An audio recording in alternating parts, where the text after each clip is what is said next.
পঞ্চম শ্রেণী অধ্যায় ৮ পঞ্চম শ্রেণী অধ্যায় ৮ নাম্বার ৬ নাম্বার ৬ কি আছে? নিচের আকৃতিগুলোর রঙিন অংশের ক্ষেত্রফল নির্ণয় করো। রঙিন অংশের ক্ষেত্রফল রঙিন অংশের ক্ষেত্রফল। তাহলে রঙিন অংশের ক্ষেত্রফলে এখানে একটা বিষয় আছে, সেটা হলো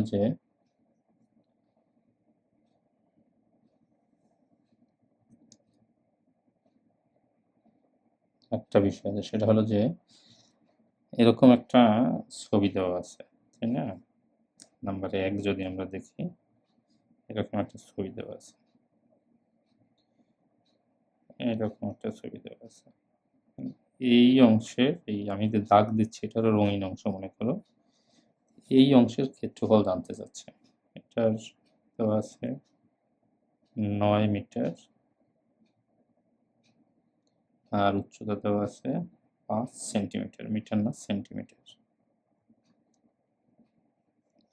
তাহলে আমি রঙিন অংশের ক্ষেত্রফল যদি বের করতে চাই, তাহলে আমাকে কি করতে হবে? তাহলে আমাকে করতে হবে যে প্রথমে এই পুরো অংশটার ক্ষেত্রফল বের করতে হবে। তাহলে ক্ষেত্রফল মানে আয়তকারের ক্ষেত্রফল, আয়তকারের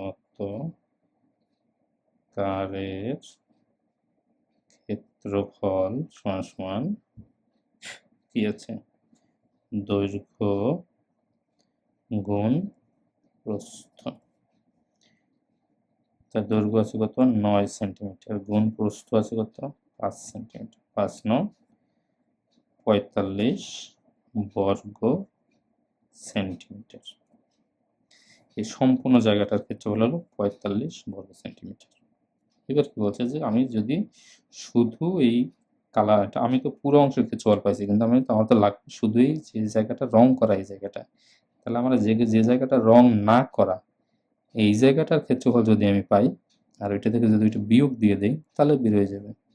তাহলে দেখি আমরা, এখানে কি, এখানে একটা ত্রিভুজ আছে, তাই না? এখানে একটা ত্রিভুজ আছে, ত্রিভুজের ক্ষেত্রফল কি? তাহলে ত্রিভুজের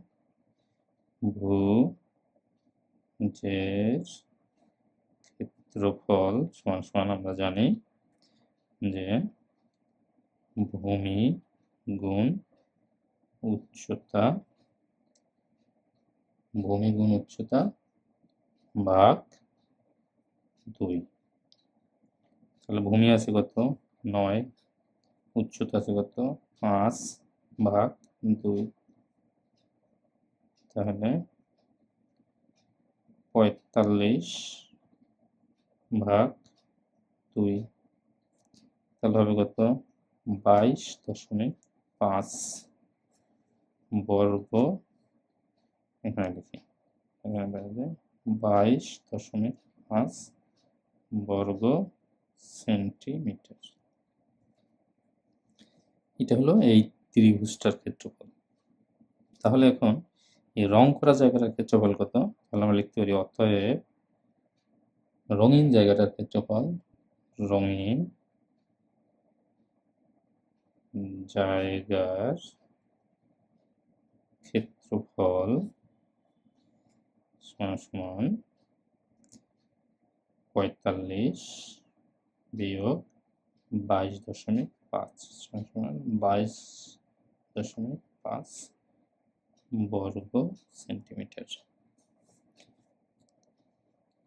ঠিক আছে, আমরা এই পুরো জায়গাটার ক্ষেত্রফল বের করলাম। এবার এই ত্রিভুজের ক্ষেত্রফল বের করলাম, এবার ওইটা থেকে ওইটা বিয়োগ দিয়ে দিলাম, তাহলে আমার এই রঙিন জায়গার ক্ষেত্রফল বের হয়ে গেল। উত্তর ২২.৫ বর্গ সেন্টিমিটার।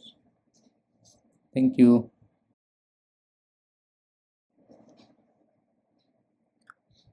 নাম্বার ২-এও এরকম একটা ছবি দেওয়া আছে। ছবিটা এইভাবে দেওয়া, এইরকম দেওয়া, আর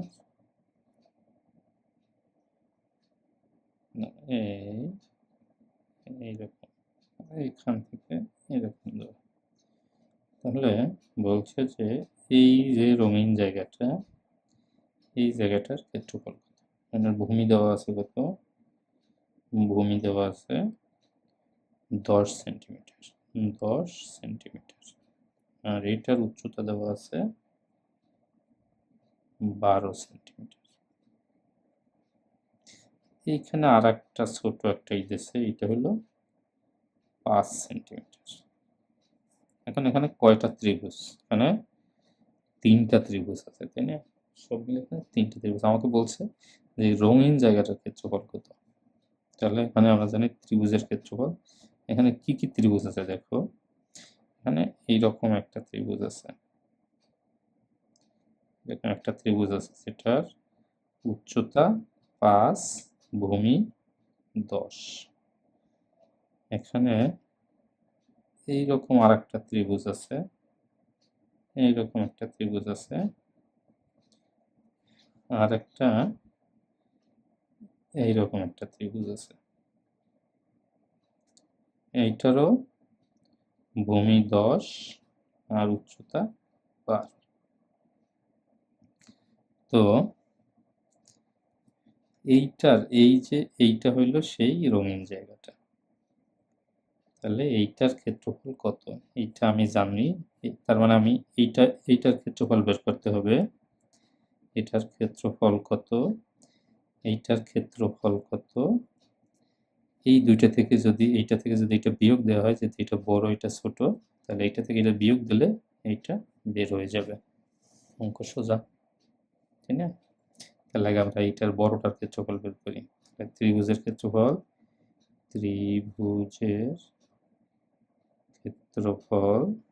সমান ভূমি গুণ উচ্চতা ভাগ 2।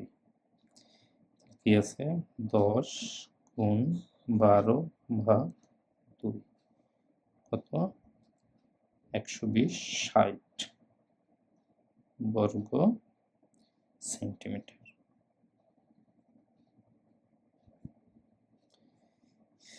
আর একটা ত্রিভুজের ক্ষেত্রফল আছে, তাহলে আমরা জানি ভূমি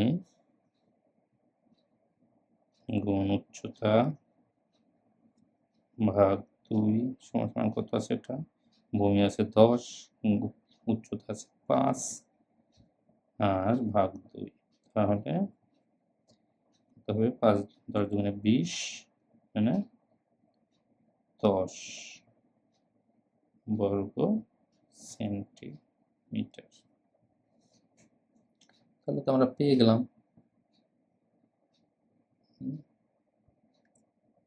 তাই না? তাহলে কি আমরা রঙিন জায়গার এই রঙিন জায়গাটার তাহলে রঙিন জায়গাটার ক্ষেত্রফল কত? অর্থাৎ রঙিন জায়গার ক্ষেত্রফল সমান সমান 60 বিয়োগ 10 সমান সমান 50 বর্গ সেন্টিমিটার। ঠিক আছে? তাহলে রঙিন জায়গার ক্ষেত্রফল হলো 50 বর্গ সেন্টিমিটার। Thank you.